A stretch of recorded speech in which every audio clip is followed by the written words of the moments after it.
Hey, this is Steve with Guitar Center. We're at NAMM 2017. We're with John in the Electro Harmonix booth. We're checking out some new pedals. How you doing, John? I'm doing great, Steve. How you doing? I'm just living that NAMM dream. So we got a couple awesome new pedals here. Tell me all about them. Yeah, so our first pedal is called the Blurst, and it's a modulated filter. So it's a low-pass filter with an adjustable resonance control, and it has an internal LFO. So basically, it's kind of similar to what a lot of vintage synths would have, you know, so it kind of goes wow, wow, wow. But it's got tap tempo with tap divide. It's got 3 waveforms, and it has an expression pedal input, so you can control different parameters of the pedal.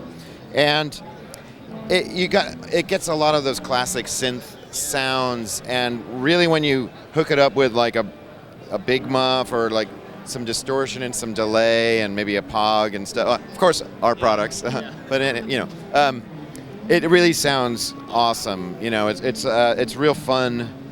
It's a really fun pedal for kind of crazy sounds. So it's kind of more on the wacky side of Electro Harmonix. Well, one of the things that I've noticed is a lot of guitarists now are synth nerds, and synth nerds are guitarists, and everybody's kind of mashing up their pedal boards and their synth racks, and it's like really starting to overlap like in a big way.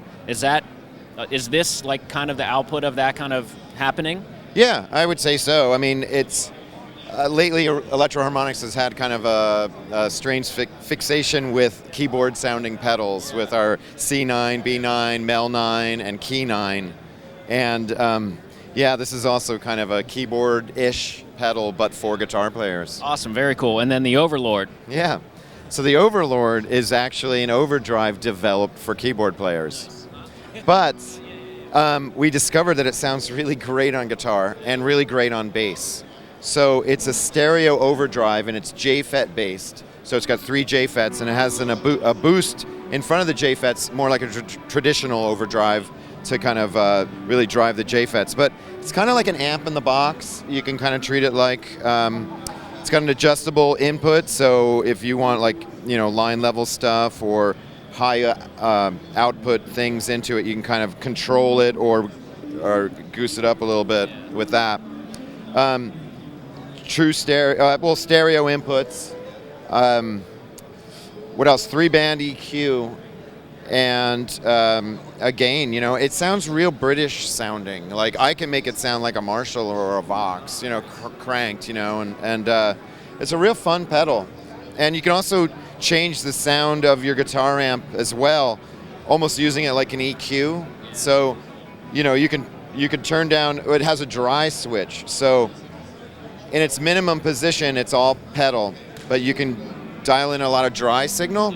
So you can kind of like EQ like a secondary kind of EQ thing and make your you can put a little icing on the cake? Yeah, you can make your amp sound bigger or even smaller, you know what I mean? You add a lot of mids to it and it'll start sounding like a small little amp, or say like a super reverb, you know, with like a 410 open back cabinet can get kind of like where are the mids? You know, you can kind of add that to it. And you can also really jack up the bass. And I can get a lot of great like Malcolm Young tones out of it, you know? Yeah. So, you know, whenever I plug this in, I seem to gravitate towards like AC/DC and all stuff like that. So it's a really great sounding overdrive. Very cool. So the Blurst is shipping now, and the Overlord's coming soon? Yes. Okay. You know, Awesome. Not available, maybe March. So check out the Blurst and the Overlord coming soon to a GC near you, and keep checking GuitarCenter.com for more new for NAMM.